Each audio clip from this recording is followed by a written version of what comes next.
Hello, my name is Buffy J. Hamilton, and I'd like to tell you about my work as a teacher and a learning specialist at the Young Quiet Library. I want to share with you for just a few moments my vision and my work as a practitioner in re-envisioning the possibility for learning in libraries in our schools. The first lens that I like to frame my practice with is that of thinking of myself as an artist and of my students as artists. Seth Godin defines artists as people who have a genius for finding a new answer, a new connection, or a new way of getting things done. Artists are people who use bravery, insight, creativity, and boldness to challenge the status quo. Art, in and of itself, is a personal gift that changes the recipient. And I think these definitions of art and artist perfectly capture the work that we do as teachers on a day-to-day basis, and that the definition of art is very much the gift that we want to give to our students and our work as practitioners. So how do I go about trying to work as an artist and help my students to become artists through our library program? I like to look at my work through the lenses of participatory librarianship and participatory learning. Let's talk briefly about participatory librarianship. This is a framework that was created by Dr. David Lankus of Syracuse University, and the fundamental principle of this philosophy of librarianship goes to the essential question: how does your work as a librarian and the services, programs, materials that you offer through your library impact learning? How do they ignite, initiate, and sustain conversations for learning? How do these programs and services, these physical spaces, help your students, those that you serve, to initiate and sustain conversations for learning? So when we're thinking about sparking and igniting these conversations for learning, we're really thinking about providing students as well as teachers shared ownership of learning and these conversations for learning. That is not just a conversation directed by adults, but that students are being supported in their ability to take the lead in igniting and initiating these conversations. This philosophy also values a shift away from simply consuming information to helping students become creators of knowledge. It focuses on construction of knowledge and providing and honoring spaces for students to share their work. The other person whose work who informs my teaching philosophy is Dr. Henry Jenkins, author of Convergence Culture and the white paper Confronting the Challenges of Participatory Culture, Media Education for the 21st Century. And in this white paper, Dr. Jenkins identifies 5 essential conditions for a learning environment that invites participation. First, this environment has relatively low barriers to artistic expression and civic engagement. A participatory learning environment also provides strong support for creating and sharing one's creations with others. A participatory learning environment also helps the experienced individuals support the novices and eventually helps the novices become the experts as well. A participatory learning environment makes members feel as though their contributions matter. And finally, members of a participatory learning environment feel some degree of social connection with one another.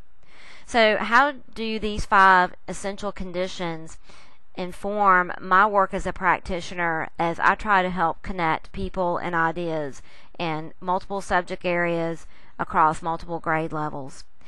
This work really goes back to valuing questions, inquiry, and reflection.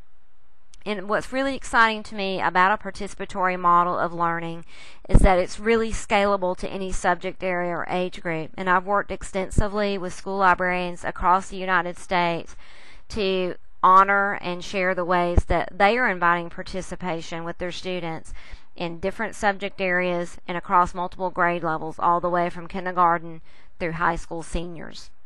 So this model of participatory learning really begins with partnerships for learning, and these begin with my work with classroom teachers, and ultimately students also become members of these partnerships for learning.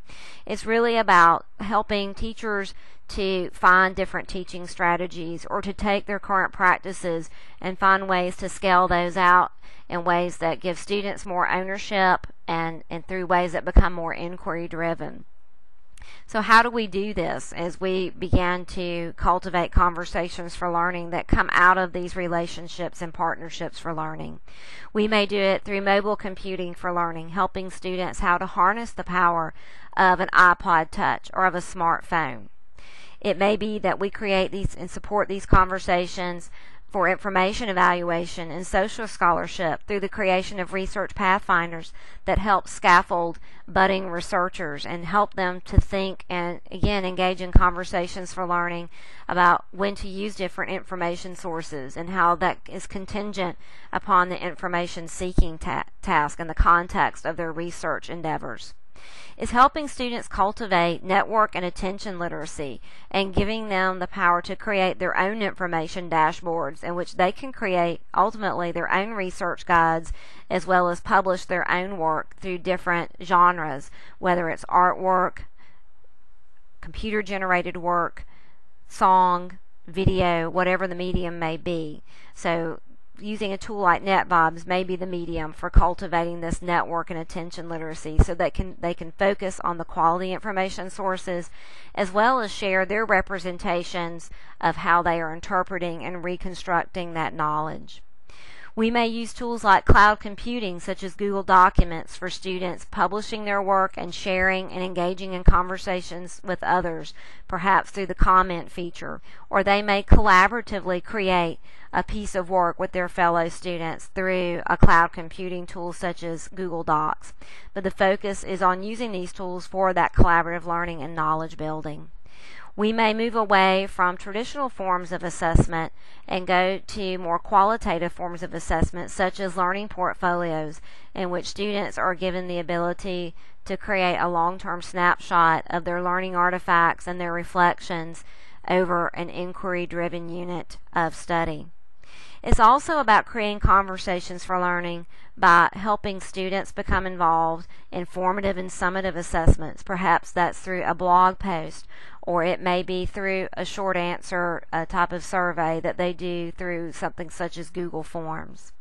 It's helping students think about how they're creating and crafting their own digital identity and citizenship, and helping them to think of themselves as how they're going to use information ethically, as well as how will they share information ethically through their own content creations.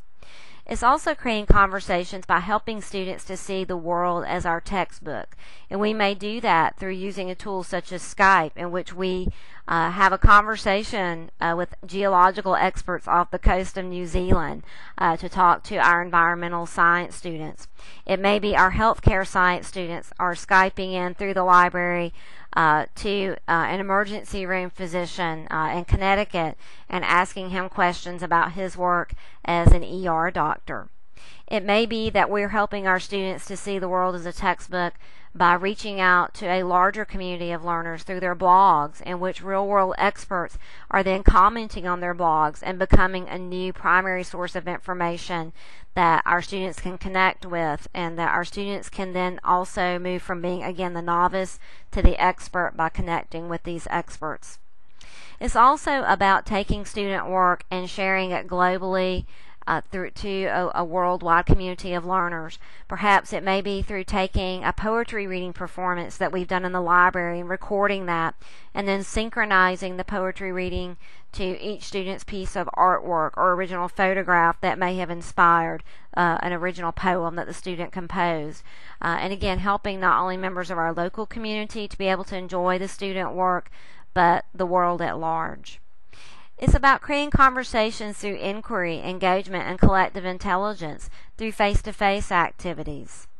It's thinking about conversations for learning through collection, whether it's traditional forms of print or emerging forms or containers for books such as Kindles. It's providing spaces for honoring patron voices, expertise, and opinions, in which our students are posting guest posts on our library blog, or they may be sharing their expertise in a video that we are posting on our blog, in which perhaps they discuss how they're using a tool such as Evernote or Diigo for bookmarking their favorite information sources. It's also facilitating conversations through physical space and rethinking how the physical environment impacts the learning environment for our students. So we have physical spaces that are flexible and that can be repurposed, that again encourage collaboration and conversations. Ultimately, my work as a teacher and learning specialist goes back to students and teachers sharing their stories of their learning experiences in the libraries, and we privilege these through our monthly and annual reports in which we link to student work. We showcase student and teacher reflections through our multimedia monthly reports on our library website at LibGuides. In conclusion, the question I ask myself daily is, how do I invite and engage participation? And how do I create conversations about multiple ways of reading and writing today's world? By being a network learner myself through tools such as Twitter, Ning, such as the English Companion Ning with other teachers, tuning in to free webcasts, then I myself become a lifelong and organic learner that models those very behaviors that I want my students to have. And this lifelong mode of learning through a personal learning network allows me to continue to grow as a teacher and educator, and to support the learning efforts of my students, and to provide my teachers a diverse range of teaching tools and best practices to support student learning and achievement. Ultimately, it's about taking risks to create, again, our work of art as teachers. Thank you so much for your time. This is Buffy J. Hamilton.